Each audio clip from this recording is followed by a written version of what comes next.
آغاز جذب 582 نیروی جدید به صفوف پلیس ملی در ولایت پنجشیر. جوانان ما تقریبا 3 ماه قبل اینا را ثبت کرده بودیم. دیگه به وزارت امور داخله اسنادهای از اینا را جدولشون ارسال کردیم.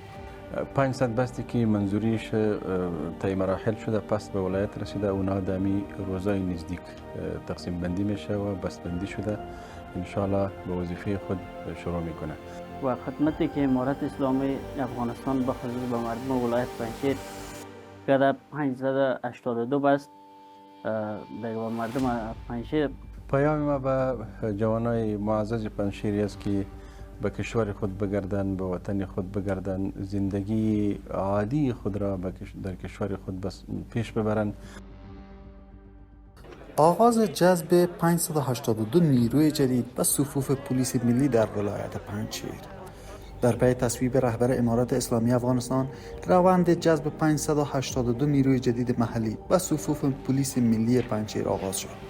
این نیروها متشکل از جوانان ولایت پنجشیر پس از طی مراحل اسناد و بایومتریک بر رده‌های مختلف فرماندهی پلیس این ولایت خواهند پیوست. بسم الله الرحمن الرحیم. جوانان ما تقریبا 3 ماه قبل اینا را ثبت کرده بودیم.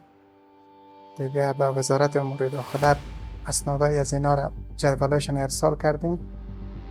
ماه قبل تاریخ 14/46 دیگه روز سومش از مقام محترم ریاست الوزراء حکم شد و به این اداره مواصلت ورزید و قماندانی جلب جذب. تعداد 474 نفرش سرباز است و 49 نفرش ساترمند، 51 نفر افسر است. جمعی از این الحمدلله کارهای از اینا کلشان کار عموما تمام شده، فقط استعلامای کشفیشان و برشان دادیم مسئولیت جنایی نداشته باشند و بعد از تکمیلی اسنادشان که از جنایی است، بایومتریک است و تروریسم ادارات کشفی است، انشالله ما با قطعشان هر کدامیش در قطعه مشخص نامش منظوریش آمده و در قطعشان روان میکنیم. الحمدلله کار به طوری عادی جریان داره. والی پنجشیر حافظ محمد آقا حکیم در جلسه‌ای که با حضور مسئولین محلی و ولسوالان برگزار شد از تلاش‌های مستمر در پیگیری این موضوع خبر داد و اظهار کرد که درخواست 2500 بست از سوی رهبر امارت اسلامی برای این ولایت در دست پیگیری است. اصلا پیشنهاد ولایت به خاطر اشتغالزایی جوانان ولایت پنجشیر 2000 بست بود. به مقام جناب امیرالمومنین صاحب و به مقام وزارت داخله موضوع شریک شده مکتوبی 500 بستی که منظوریش طی مراحل شده پس به ولایت رسیده، اونا دمی روزای نزدیک تقسیم بندی میشه و بستبندی شده، انشاءالله به وظیفه خود شروع میکنه و باقی مانده 1500 بستش وزارت داخله برای ما اطمینان داد که تدریجی اونو بستا را هم به شمارایی میکنیم و کوشش از این میکنیم که جوانای پنجشیر را در نظام استخدام بکنیم که به نظام و به وطن و به کشور خود خدمت بکنند. وی همچنین اشاره کرده که در حال حاضر صدها جوان پنجشیر به ادارات ملکی امارت اسلامی افغانستان وارد شده‌اند و روند جذب کارمندان مسلکی نیز از طریق رقابت آزاد ادامه دارد. باشندگان پنجشیر این اقدام را گامی مثبت در جهت تقویت نظم و امنیت ولایت خود دانسته و با خرسندی از این تصمیمات حمایت کردند. همین که ما اعلان میکنیم که ما به 500 بس ضرورت داریم، 2000 جوان مراجعه میکنه، معنایش همی است که رابطه بین ملت و بین نظام 100% مثبت است و طرف مثبت روان هستیم. مردمی که به نظام مراجعه میکنه و خواست میکنه و پیشنهاد میکنه، معنایش که نظام را نظام خود میدانند و اگر نظام خود نمیدانستند مراجعه نمیکردن. اصلا پیام تلخی به دشمنای افغانستان و به دشمنای نظام امارت اسلامی است که جوانای پنجشیر حقیقت را پی بردن و پشت حقیقت می روند و هیچ وقت شکاری اهدافشون اونها نمیشن و اونها هم از این عبرت بگیرن که دیگه کشور خود را و مردم خود را به مشکلات دچار نکنن، بیان همه ایشان به کشور بیان، در این زندگی آرامی بکنن به کشور خود.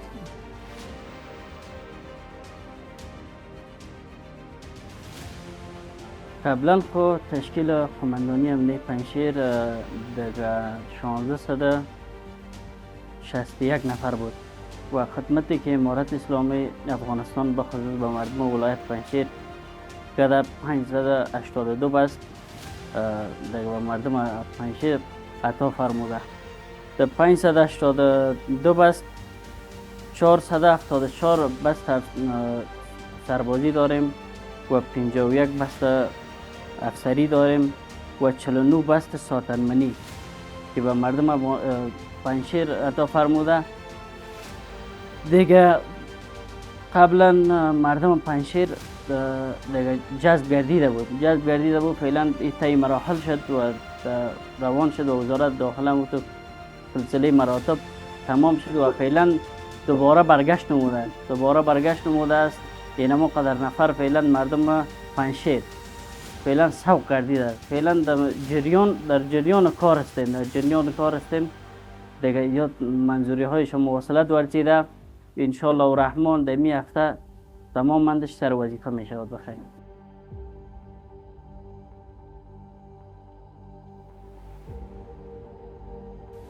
پیام ما به جوانای معزز پنجشیری است که به کشور خود بگردن، به وطن خود بگردن، زندگی عادی خود را در کشور خود پیش ببرن. هیچ نوع نگرانی از هیچ طرفی وجود نداره. روز به روز جوانای پنجشیر استخدام شده میره در نظام و الحمدلله اعتماد بین مردم و بین نظام 100% قایم شده و خدماتی که صورت میگیره و استخدامی که از ولایت پنجشیر در ریاست های مختلف میشه کل جوانای پنجشیر است.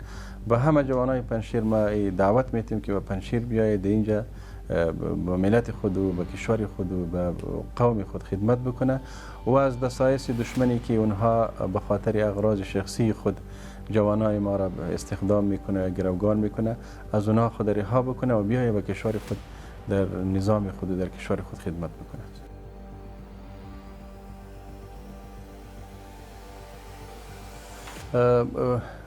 کسایی که منفی گیری میکنن چیزایی که نشر شده در می صفحاتی از یا مطلق دروغ بوده، هیچ حقیقتی نداره.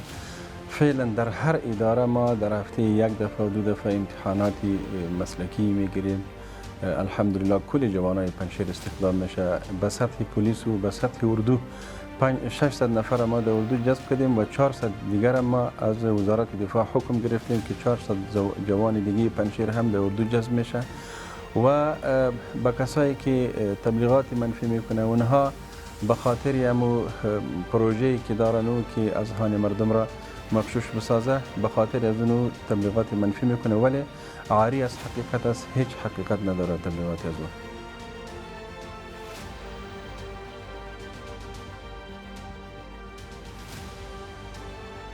ما خرسند هستیم از این پروژه امیر صاحب که شفقت مهربانی کردن در مقابل مردم. از بیکاری زیاد رنگ می بودن دیگه همینجا سوق شدن در وظیفه و خوش هستیم. علاقه زیاد داشتیم دیگه از اون شوق علاقه ما بود که به این پروژه رو آوردیم. تشکری میکنیم از همه.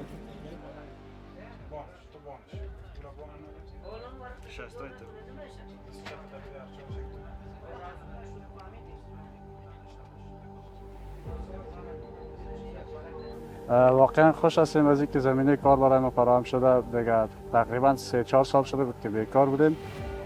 بیکاری هم مشکلات خود داره. تشکری میکنم از بزرگان امارت اسلامی که زمینه کار را برای جوانان فراهم کردن. واقعا کار خیلی خوبی است که همه جوانان به حکومت اسلامی میپیوندن.